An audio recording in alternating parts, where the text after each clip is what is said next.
नमस्कार, मैं हूं अखिलेश पांडे और आप देख रहे हैं सी न्यूज़ भारत। वक्त हो चुका है न्यूज़ बुलेटिन का। इस बुलेटिन में हम जानेंगे कि कहां सनसनीखेज हत्याकांड का हुआ खुलासा, कहां नगर पालिका पार्षदों ने चेयरमैन और ईओ के खिलाफ मुर्दाबाद के लगाए नारे, कहां गुंडा अभियान के तहत निगम और पुलिस ने संयुक्त कार्यवाही कर मकान पर चलाया बुलडोजर और कहां पुलिस ने अवैध गांजा तस्कर को किया गिरफ्तार। ऐसी तमाम खबरों पर आई विस्तार से करते हैं चर्चा। ग्राम पंचायत कांकरकोला में 200 वर्ष पुराने शंकर जी के मंदिर ग्राम सभा के प्रधान कल्लू सिंह व ग्रामीणों ने बताया कि मंदिर में चमत्कार हो रहा है। सूर्यनाथ सिंह उर्फ ठट्टन सिंह के दरवाजे पर स्थित मंदिर, जिस पर रोज सुबह की तरह मंदिर में जल चढ़ाने गांव के अरविंद मिश्रा आए। जल चढ़ाए, जल के बाद नंदी महाराज को दूध का पान कराने लगे तो नंदी महाराज दूध पीने लगे। ये देखकर वहां पर मौजूद सभी लोग आश्चर्यचकित हो गए। उसी के बाद गाँव के लोग बारी बारी से दूध पिलाने लगे। नंदी के दूध पीने की खबर फैलते ही क्षेत्र के अन्य गांवों के लोग भी वहां पर दर्शन करने के लिए पहुंचने लगे। कल से ही उक्त मंदिर में दर्शन करने के लिए श्रद्धालुओं की लगातार भीड़ लगी हुई है। अयोध्या से सी न्यूज़ संवाददाता आईबी सिंह की रिपोर्ट। बुलंदशहर के पलक उर्फ शानू हत्याकांड में चौंकाने वाला सनसनीखेज खुलासा। 13 साल के सनकी किशोर ने एक थप्पड़ का बदला लेने के लिए किया था कत्ल। महिला पलक उर्फ शानू से एक तरफा प्यार भी करता था आरोपी नाबालिग किशोर। घर में सो रही पलक की सिर पर ईंट से वार कर व चार्जिंग केबल से गला घोंटकर की गई हत्या। घर से करीब 150 मीटर दूरी पर स्थित नाले में फेंक दिया था पलक का शव। ये सानू शर्मा लगभग 24-25 साल की महिला थी और काजी खेल मोहल्ला है ये पहासू में, वहाँ पे अपनी बहन के मकान में रहती थी और ये तलाकशुदा थी। वहीं रहते दौरान ये बताया गया कि कुछ सिलाई उलाई का थोड़ा बहुत काम करके अपनी जीविका चलाती थी। जिस दिन की घटना है वो जो बाल अपचारी पकड़ा गया उसने बताया कि उससे कुछ 500-700 रुपये ले रखी थी और जब वो पैसा मांगता था उसको डांट के भगा देती थी, मारती थी। रात में उसको इस बात से बड़ा आक्रोश हुआ कि पैसा हमसे लिए हैं, हमको थप्पड़ भी मारती हैं, लेकिन बात ये अक्सर दूसरे लोगों से करती हैं। इसी आक्रोश में रात को जब ये सो जाती है, पीछे से छत के चढ़ जाता है और सिर पर उनकी ईंट से वार करता है, उससे उनकी डेथ हो जाती है और वहाँ से ऊपर से डेड बॉडी को नीचे फेंक देता है नाली में और वहाँ से घसीट के थोड़ा आगे कर देता है। उसके बाद वो फरार हो जाता है, कपड़े बदल लेता है। जब छानबीन की गई तो और कोई किसी से कोई मीठी की बात नहीं आई। उस लड़के को पकड़ा गया और उसके तलाशी ली गई तो उसके खून से सड़े कपड़े वगैरह बरामद हुए। तो उससे बातचीत करने के बाद उसने सारी बातें ये बताई कि इस तरह से मैंने घटना की।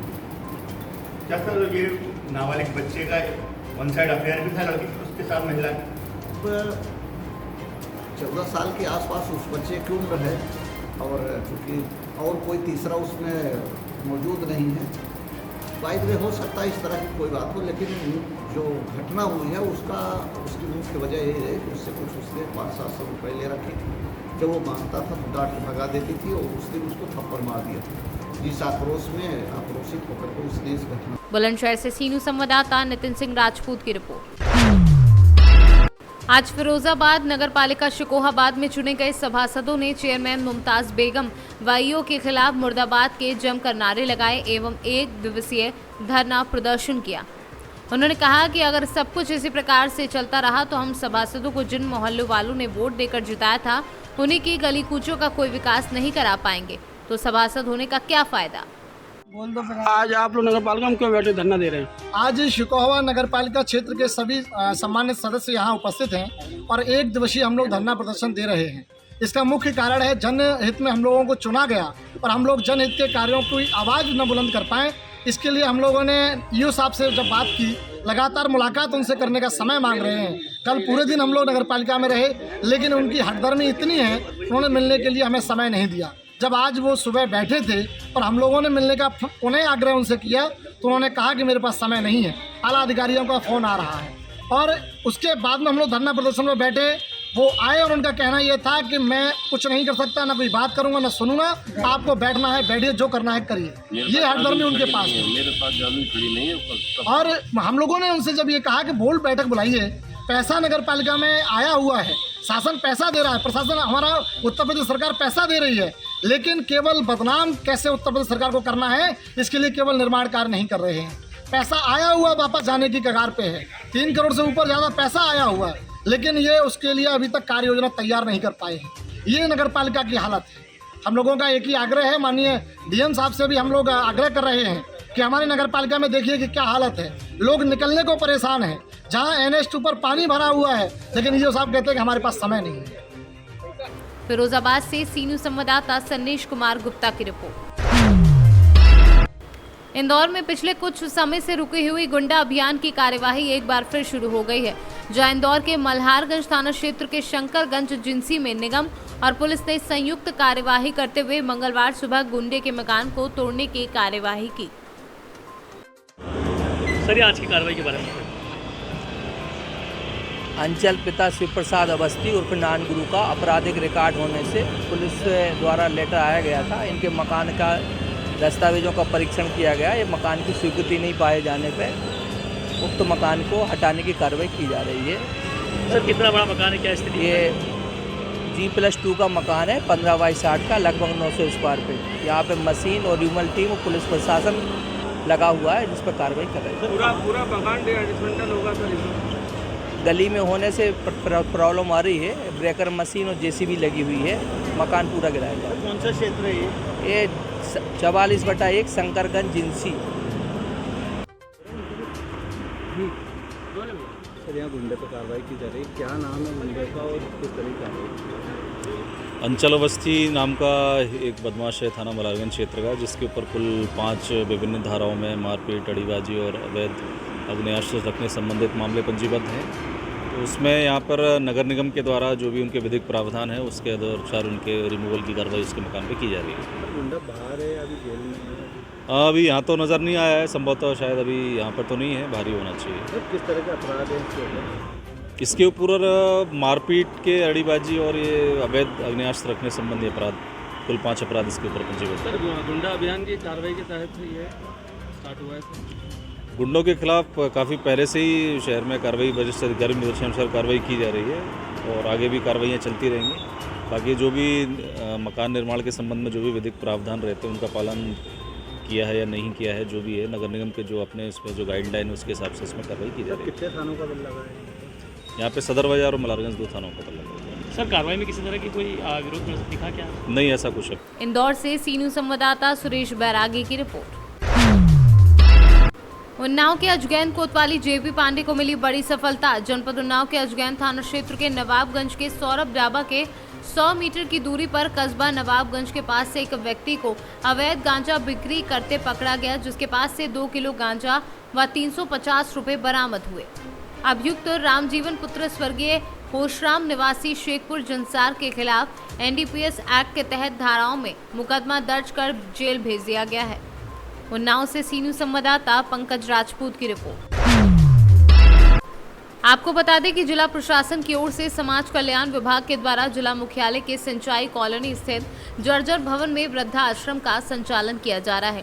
वृद्धाश्रम की परेशानियों की जानकारी जैसे ही किसान नेता योगेश तिवारी को मिली, वह सीधे आश्रम पहुंचे और बुजुर्गों से बात की और वहां की जर्जर स्थिति को देखा। पिछले 10 सालों से बेमेतरा जिले का एकमात्र वृद्धाश्रम है और यह सिंचाई विभाग के पुराने भवन में संचालित हो रहा है। भवन की स्थिति इतनी खराब है कि कभी भी प्लास्टर गिर सकते हैं या भवन भी गिर सकता है और कभी भी गंभीर दुर्घटना घट सकती है, पर कोई अन्य भवन नहीं होने के चलते इन बुजुर्गों को इसी जर्जर भवन में रहना पड़ रहा है। और निशांत जी ने जो कुछ बताया उससे मैंने स्थिति स्पष्ट है कि मैंने बहुत स्थिति ख़राब होने की वजह से ही आज हम सब की ये मांग है कि किसी तरह से हमको बिल्डिंग की सुविधा मिल जाए, तो मैंने हम लोग भी थोड़ा सा जीवन को ठीक ढंग से सुचारू रूप से चला पाएंगे। अन्यथा मुश्किल ये है कि कल अगर कुछ भी हो जाता है तो फिर किसी न किसी को वो जिम्मेदारी आएगी, जो कि मैं समझता हूँ कि ये अच्छी बात नहीं होगी।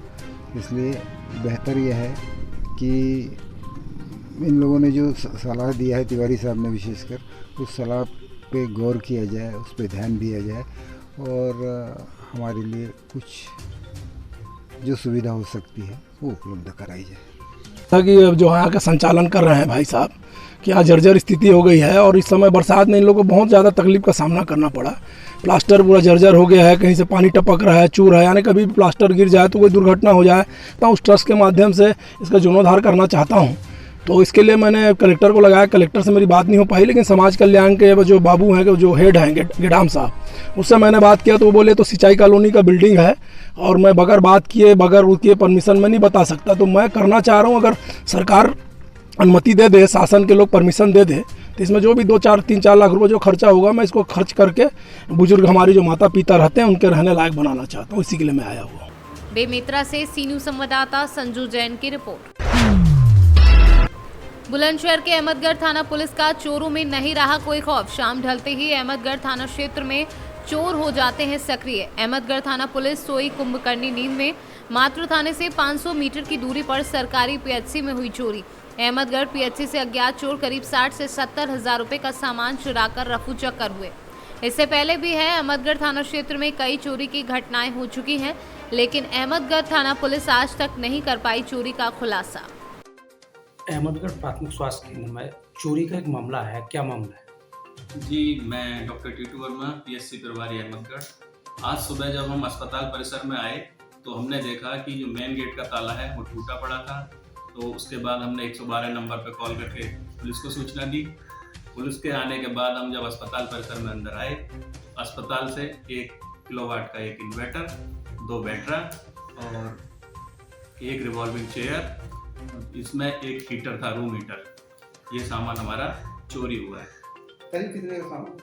ये लगभग 60 से 70 हजार रुपये के करीब का सामान है और इसकी तहरीर हमने प्रभारी थाना प्रभारी जी को दे दी है, जिस पर उचित कार्रवाई के लिए उन्होंने हमें आश्वासन दिया। ये बताया जा रहा है कि आपके सरकारी पीएचसी में करीब चौथी बार चोरी हो रही है। जी जी। तो लगातार चोरी होने का कारण क्या है? सर, चोरी होने का कारण तो हम नहीं जान पाए, लेकिन बार बार जैसे ही हमारे यहाँ इन्वर्टर बैटरा मुहैया कराया जाता है विभाग द्वारा, उसके कुछ दिन बाद ही अचानक से चोरी होती है। और हम इसके प्रभारी ये जो हैं थाना अध्यक्ष महोदय जी को कई बार तहरीर भी दे चुके हैं इस चीज़ की, लेकिन इस पर अभी तक कोई हमें पता नहीं चल पाया कि चोर हैं कौन आके चोरी। तो ये तो पुलिस पर सुरक्षा व्यवस्था को लेकर भी सवालिया निशान उठाया जाता है कि यहाँ सरकारी संपत्ति है, इसको जो बार बार चोर पहुँचाते हैं क्षति। जी जी, ये तो है कि मैंने अभी भी उनको बोला है सर को कि एक बार इसको दिखवा लीजिए। तो कह रहे हैं कि आश्वासन दिया है कि इस बार देखते हैं हम कि इसमें किन अज्ञात लोगों के द्वारा ये चोरी की गई है। तो ये आश्वासन हमें दिया गया। बुलंदशहर से सी न्यूज संवाददाता नितिन सिंह राजपूत की रिपोर्ट। खबर गाजीपुर से है, जहां उत्तर प्रदेश डिप्लोमा इंजीनियर महासंघ का द्विवार्षिक जनपदीय अधिवेशन कार्यक्रम जिला पंचायत सभागार में जिलाधिकारी मंगला प्रसाद सिंह की उपस्थिति में दीप प्रज्वलन कर शुभारंभ किया गया। वहीं डीएम द्वारा रक्तदान शिविर के माध्यम से ब्लड डोनेट कराए गए एवं किए गए डॉक्टर को प्रमाण पत्र एवं स्मृति चिन्ह देकर पुरस्कृत किया गया। जिलाधिकारी मंगला प्रसाद सिंह को उत्तर प्रदेश डिप्लोमा इंजीनियर महासंघ ने फूलमाला के साथ स्वागत किया और उसके उपरांत 94 ब्लड डोनर एवं डॉक्टरों को मिलाकर स्मृति चिन्ह एवं प्रमाण पत्र दिया गया एवं 15 सितंबर 2022 को भव्य कार्यक्रम कराने हेतु जिलाधिकारी मंगला प्रसाद सिंह ने लोगों से अपील की। सर्वप्रथम आप सभी लोगों को बहुत बहुत बधाई और हार्दिक धन्यवाद भी कि आप लोगों ने एक ऐसे कार्यक्रम को आयोजित कराया जिससे हम लोग मानव जीवन को सुरक्षित रख पाने में खासकर हमारे चिकित्सा विभाग के लोग महत्वपूर्ण भूमिका अदा करते हैं। जब कोई दुर्घटना होती है या जब कोई व्यक्ति इमरजेंसी में या किसी अस्पताल में पता करा रहा होता है तो उसमें सबसे बड़ी जरूरत ब्लड की होती है। और कुछ ब्लड ग्रुप्स ऐसे हैं, आपको सबको पता है, वो तो आसानी से मिल जाते हैं। बी पॉजिटिव है तो आसानी से मिल जाएगा, ए पॉजिटिव है तो भी मिल जाता है, बट अगर ओ ग्रुप के ब्लड्स हैं तब तो बड़ा मुश्किल होता है। गाजीपुर से सीनू संवाददाता रामू चौरसिया की रिपोर्ट। इंदौर शहर पूरे देश में स्वच्छता के मामले में लगातार 5 सालों से नंबर 1 बना है, लेकिन इंदौर के ही ग्राम पिबड़ाई में 30 सालों से हो रही गंदगी और कचरे के ढेर को साफ करने के लिए हाईकोर्ट को आदेश देना पड़ा। पूरे मामले में जमीन विवाद का भी मामला सामने आया है।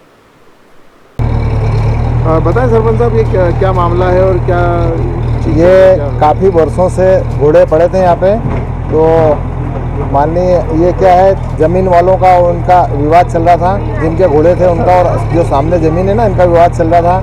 माननीय हाई कोर्ट ने आदेश करा है कि ये गंदगी साफ करी है, और अभी नया नया सरपंच बना हूँ मैं, तो मैंने ये बोला था लोगों को कि मैं स्वच्छता के उसमें गांव में साफ़ सफाई करवाऊँगा। तो क्या उधर हाई कोर्ट का आदेश आया और इधर मैंने सफाई चालू करी। तो ये कलेक्टर साहब के भी निर्देश हैं कि सफाई गांव में होना चाहिए, तो उसका पालन कर रहे हैं। ये कब से विवाद बना हुआ था इस तरह? ये तो मेरे को वो नहीं है, बाकी काफ़ी वर्षों से था विवाद ये। नहीं, ऐसी जानकारी मिली कि करीब 30-40 साल से ये यहाँ पर इस तरीके का कूड़ा भटका जा रहा था। क्या गांव के अंदर इसकी व्यवस्था नहीं है कोई कूड़ा रखने की? गांव में पहले पूर्व सरपंच थे, उनने व्यवस्था नहीं करी थी, पर अभी एक हमने वो बनाया है कूड़ादान, अभी कूड़ादान बनाया, काम ही चल रहा है उसका, तो हम कर रहे हैं। जगह जगह हमने वो चबूतरे भी बनाए हैं साफ़ सफाई के लिए, उसमें कचरा डालने के लिए। जैसा कि ये देखने में आ रहा है, ये जो ज़मीन है जहाँ पे सफाई चल रही है, ये ज़मीन प्रॉपर है किसकी? ये सरकारी है या ये सरकारी है। पहले पुराने जागीरदार जिम्मेदार थे, ये उनके नाम से है। तो अभी इस पे किसका कब्जा है? अभी तो इसका कब्जा इनका है, घोड़े वालों का है, जिनके घोड़े डाल रखे थे ना, इनमें 10-12 परिवार हैं, इनके हैं घोड़े ये। तो अभी साफ सफाई करवा के पंचायत हैंडओवर करेगी। ये विवाद की स्थिति क्यों हुई है? भीड़ भी लग रही है, पुलिस ये विवाद की स्थिति इसलिए है ये कि सामने इनकी ज़मीन है, ज़मीन वाले कह रहे हैं कि हमारी ज़मीन है ये, और ये कह रहे हैं कि हमारी है। तो अभी पंचायत ने ये कर रखा है कि नफ्ती करवाएंगे, हटवा के जिसकी भी होगी उसको मिल जाएगी, बाकी की पंचायत के हैंडओवर रहेगी। आपका परिचय? माखन गोखले। इंदौर से सी न्यूज़ संवाददाता सुरेश बैरागी की रिपोर्ट। सूरत जिले में बड़े पैमाने पर अनाज की तस्करी का घोटाला चल रहा है। बीती रात एक सतर्क नागरिक ने सूरत से अहमदाबाद जा रहे सरकारी अनाज की अवैध मात्रा के साथ एक आइसर पकड़ा और उसे कोनसाबा पुलिस को सौंप दिया। घटना की सूचना जिला कलेक्टर व आपूर्ति विभाग को देने के बाद व्यवस्था ने इस दिशा में जांच शुरू कर दी है। घटना की सूचना मिलते ही आज सुबह से ही अफरा तफरी का माहौल बना है और अजय चौधरी ने इस दिशा में जांच शुरू कर ट्रक और चावल की सैंपलिंग का काम शुरू किया। કાકા શું નામ તમારું? મારું નામ અમન. શું નામ? અમન. અમન. અમન કેવા? હરીફખાન. ફરીદખાન. આ ગાડીમાં શું છે? ધોકા ભરેલા. ગાડી નંબર કયો છે? જીજે 8012. જીજે? જીજે 1280 5222. હા. એમાં શું ભરેલું છે? ધોકા ભરેલા. વાંકલ. ક્યાંથી ભર્યા છે? વાંકલ. વાંકલ કોને કયા વેપારી કહેતી? અજયભાઈ. અજયભાઈ કેવા? ये अच्छा એમનો નંબર છે તમારી પાસે? सूरत से सी न्यूज़ संवाददाता सुरेंद्र सिंह की रिपोर्ट। फिलहाल के लिए इस न्यूज़ बुलेटिन में इतना ही। देश दुनिया की तमाम खबरों के लिए देखते रहें सी न्यूज़ भारत। हर खबर आपके साथ, आपके हाथ।